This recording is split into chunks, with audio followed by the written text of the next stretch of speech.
Hey everybody, I'm Nathan Brown. I'm the event director here at FCP Euro and a Volkswagen Golf GTI owner. And I'm here today to talk to you about the MK7 Golf GTI.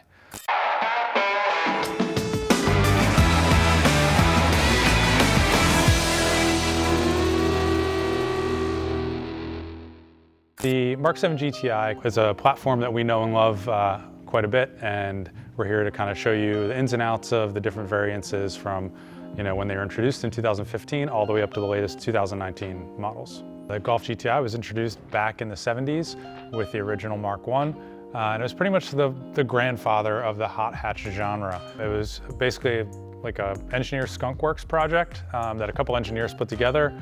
And they basically took a Volkswagen Golf, put a little hotter motor into it, stiffened up the suspension, and turned it into a really fun to drive, great little car. And that's one of the reasons the GTI is so popular. They're economical, they don't cost a whole lot of money, relatively speaking. They're really fun to drive. You kind of get a lot of feedback, and you have a car that you can put the family into. You can put stuff into it because it's a hatchback and it's useful, but you can still really enjoy the process of driving the car. It's a very rewarding car to drive. There have been some lean years, like the Mark IV is not really known as being the best chassis, but from the Mark V, Mark VI on up, they've really kind of come back into their own, and it's really kind of seen as the rebirth of the modern Volkswagen Golf GTI. I've owned pretty much every variation of a GTI. I started with the Mark I back in the day, and I've owned every single model except for Mark VI, but I've owned a couple Mark Vs and they're mechanically identical to the Mark VI, so it's kind of the same thing. MK7 Golf GTI is the latest variant of the Volkswagen Golf GTI. It's been sold here in the USA, and it is, as the number 7 would indicate, the 7th generation. Mark is abbreviated MK7, so when you say it, you actually say Mark 7, not MK7 and not Make 7. So the Mark 7 went on sale here in the United States in 2015. It was introduced actually in Europe in 2013, but that's pretty typical. Usually Europe gets a platform change before we do here in the USA. So the MK7 GTI competes against other similar front-wheel drive turbocharged hatchbacks here in the USA. The first ones that might come to mind would be maybe a Ford Focus ST, Mini Cooper S, Hyundai Veloster or Veloster Type N, or the Civic SI. You can still buy a MK7 GTI brand new on the showroom floor, but the used market is really kind of coming onto its own right now. You have a lot of cars that came off lease. You have a lot of people that are possibly going to be moving up into the Mark 8 GTI when that gets released shortly. So you can really pick up a great car for a great price. Earlier, like 2015, 2016 models, maybe like a base Model S with higher miles, you can probably get for lower to mid-teens. Even some of the newer variants with very low miles might be just in the upper teen area, $18,000 or $19,000. So although you could go onto the showroom floor, buy an Autobahn package car for maybe $35,000, $36,000, you can really get a great deal on one that's got a few years on it, and it's still going to be an awesome car to drive, an awesome car to maintain. You have the added benefit, if you have a used car that doesn't have a warranty, you don't have to worry about voiding the warranty. So like me, I've got a 2019 GTI that has a great warranty and I haven't really modified it. I want to, modified every other car I've owned, but I don't want to mess up the warranty. If it's a used car, you don't necessarily have to worry about that. So you can kind of excuse yourself and allow yourself the leeway to do whatever you want with the car, and it's totally fine. So if you're thinking about picking up a used GTI or you just want to know more about them, we're going to go ahead and jump into some of the technical differences between the different variations of model and some trim packages sold here in the USA. The same basic car has been on sale since 2015. There was a facelift between 2017 and 2018, and there are some engine changes throughout those years. The MK7 GTI is based on the MQB chassis, which is used all throughout the Volkswagen lineup. The GTI resides in the Golf family, so there's other similar models. It's actually a trim level within that. There's the base model Golf 1.8 turbo. There's the slightly upmarket Golf R, which is all-wheel drive, makes a little more horsepower. Then you have the Golf Sport Wagon, the Golf All-Track, which is a variant of the Sport Wagon, and then the e-Golf. The GTI is available in different trim levels, starting with the base model S, the slightly upmarket SE, and then the top line model is the Autobahn. The Autobahn usually has all the bells and whistles, and the S is obviously base model, so it's going to be a little more stripped down. There are a couple variants that are thrown in there randomly. Volkswagen will generally tend to do that. 2017, there's the GTI Sport, which was essentially a base model GTI S with a performance pack. And in 2019, they reintroduced the Rabbit nameplate with the Volkswagen GTI Rabbit Edition. The Rabbit Edition is likewise a base model GTI S with some additional options. The GTI S generally has a smaller brake package and makes a little less horsepower. The GTI S is available with a performance pack. The performance pack includes the Golf R brakes, the VAQ differential, and a little more horsepower. The performance pack is standard on the SE and Autobahn packages as a general rule of thumb. In 2019, the base model S essentially became a full performance pack car. So even though the GTI Rabbit Edition is based on a GTI S, it still has the Golf R brakes, has the VAQ differential, and it obviously, as mentioned, makes a little bit more power even than the older performance pack models. The performance pack models do make a little bit more horsepower, but they also come with the Golf R brakes, which is a 340 millimeter front brake, 310 millimeter vented rear brake, and a VAQ active differential. The VAQ differential is probably the most important part of this. You can upgrade brakes pretty easily, but the VAQ diff is essentially an active clutch differential that works a lot like the 4Motion system on the Golf R or other Audi Quattro models that utilize active all-wheel drive, except it does this between the left and right wheels instead of the front and rear wheels.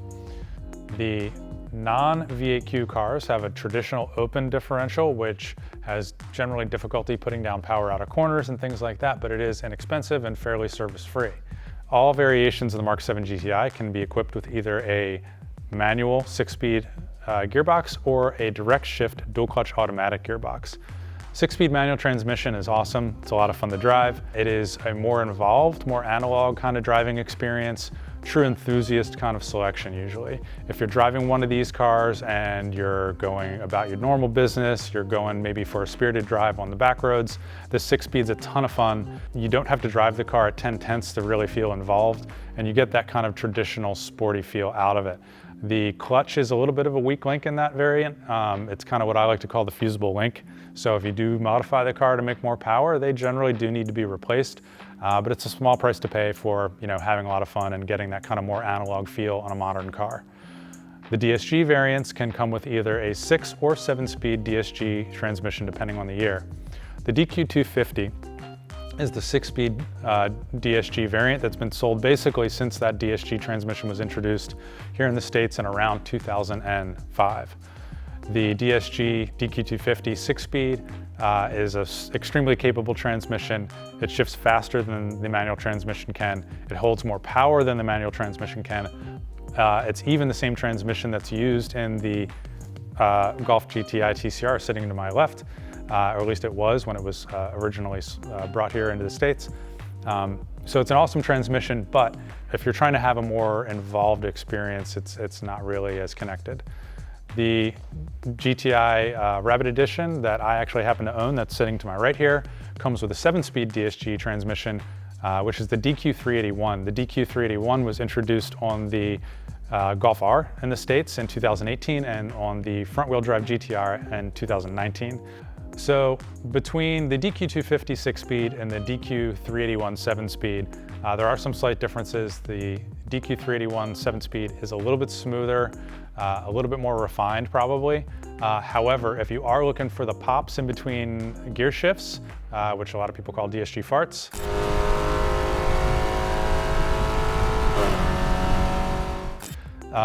the DQ250 is the way to go. It's definitely, it can do that. Whereas the 381, it doesn't really do that in the same way. The DQ381 is actually based on the DQ500 that comes in the TTRS, so it's a great trans, but it just doesn't give you the pops and bangs like the DQ250 does. Going back to the GTI TCR, these cars, when we purchased them, were actually equipped with the DQ250 6-speed DSG transmission. More or less the same thing as what you can get in a street car. However, we did convert these to a SADEV 6-speed sequential for the 2019 TC America season. The SADEV is a lot more expensive, it requires a lot more maintenance, but obviously it is a faster transmission. So technically it's not really a factory option on these cars that you can buy on a street car, but it is a factory option on the Volkswagen GTI race cars. So now we're going to talk a little bit about the differences on the engines between the different Mark 7 Volkswagen Golf GTIs that are sold in the USA. In 2015, 2016, those cars are generally equipped with the CXCA 2-liter turbocharged Generation 3 TSI, generally referred to as a Gen 3 TSI. The technical name is the EA888 Gen 3. Those cars come with 210 horsepower on the base model S GTI or 220 horsepower on models equipped with the Performance Pack. Both the S and Performance Pack models make 258 foot-pounds of torque and can come in either a manual or DSG transmission. The 2017 and 2018 Golf GTIs come with a CXCB engine, virtually identical for all intents and purposes to the CXCA. Makes the same exact horsepower, 210 horsepower on the GTIS, 220 horsepower on the Performance Pack model, and also 258 foot-pounds of torque. In 2019, there was a fairly large change to the DKFA engine. This one gets a slight horsepower bump to 228 horsepower. It does remain at exactly 258 foot-pounds of torque, but it does have some different oils and changes internally that make it a little different than the CXCA and CXCB. All three variants on the Golf GTI, the CXCA, the CXCB, and the DKFA use basically the same accessories. So the same intake that works on a 2015 GTI is going to work on a 2018 GTI or 2019, downpipes, et cetera, et cetera. Now, as you may have noticed, to my left, there is a Golf GTI TCR, which doesn't come with any of these three engines, but we race them here at FCP Euro, so we are going to go into a little bit about it and tell you the differences between the race cars and the street cars. The GTI TCR comes with the CJXC engine code, which is basically the European GTI engine code.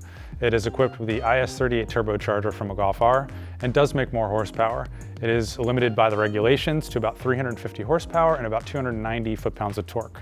So the engine in the GTI TCR is remarkably close to the engines in the street cars that are sold here in the USA. There's a little bit of a difference in the PCV breather system, which is the positive crankcase ventilation system that has to do with emissions. The street cars will recirculate that and burn it off, whereas the race car actually has an oil catch can that grabs that oil and keeps it from going into the intake, which helps with performance and a few other variations. The other major difference is that the race car has actually the European setup, which includes port injection. USA market GTIs are sold with direct injection only. European model GTIs are sold with both port and direct injection. Port injection essentially means that the fuel injector is more of a traditional style. It's spraying into the intake manifold, the fuel is going over the valves and then into the cylinders, where obviously with direct injection, it is sprayed directly into the combustion chamber and does not touch the intake valves. Now that we've talked a little bit about the mechanical aspects of the Mark 7 Golf GTI, we're going to go into some of the aesthetics. The great thing about the GTI is that it's a really solid all-around car. It's not just about horsepower and torque and putting power to the ground. They handle really well. They're very, very refined, but at the same time very sporty.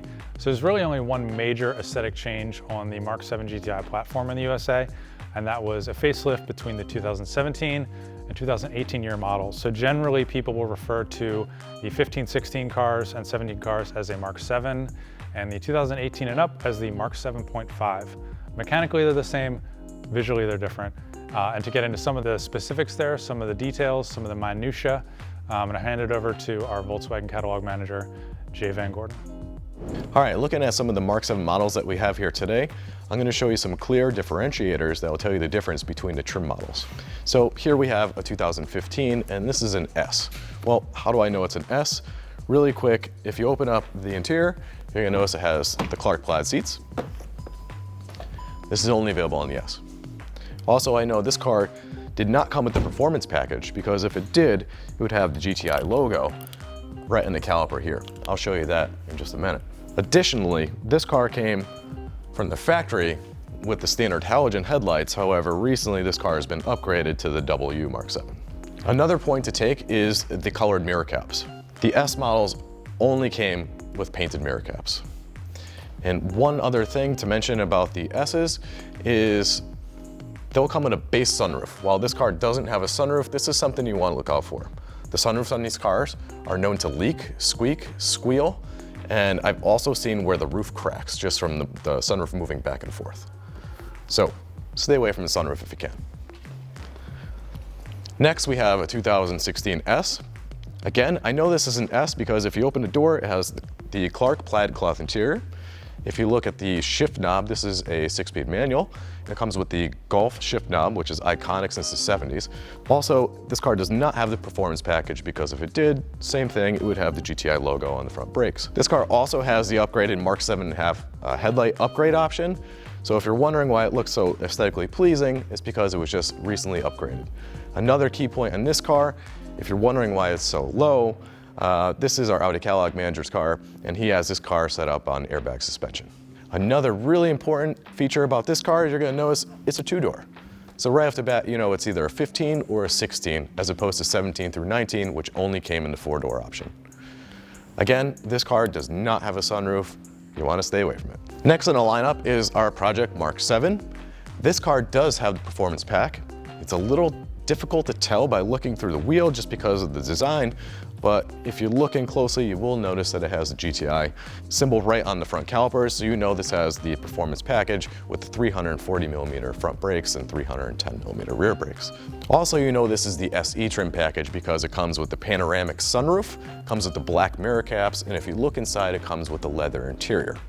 How do I know this is not an Autobahn? It would have a fully adjustable power seat, and if you look at the climate unit, it would have the dual climatronic. This car also came with the factory halogen system. It did not have the headlight package, so if you notice compared to the other models, it just has the basic halogen setup. Quick note about the headlights, if you're looking to upgrade from the halogen system to the Mark 7.5 LED, check out the link above where we have some Helix aftermarket options for you. To the left here I have the Mark 7, and in 2018, although this is a 19, that's when it went to the Mark 7.5. Now you're gonna clearly tell some really key differences between the two. Number one, you're gonna notice that the headlights are different shape. The Mark 7.5 is more aggressive and appealing. The bumpers have changed, same thing, more aggressive, some more accents, and also the fenders had to change shape to incorporate the new headlights. All right, so here we have a 2019. This is the Rabbit Edition GTI. You're gonna notice some clear differentiators here. Number one, a dead giveaway is the cornflower blue. This color was only available in the Rabbit Edition. You're also gonna notice some key trim pieces here, like the black wheels, the black painted mirror caps, the black painted spoiler. Another thing about the Mark 7.5, especially 2019, this is gonna come with a 7-speed DSG. Although, if you want the manual transmission option, it's still gonna come with a 6-speed manual. The Rabbit Edition also comes with less technology options compared to an SE or an Autobahn. One more thing to note about the Rabbit Edition GTIs is they also come with the Clark plaid cloth seats. Next in the lineup, we have actually a Golf R. The Golf R is very similar to the GTI. It's kind of like the big brother. This comes with a bigger turbo and an all-wheel drive system.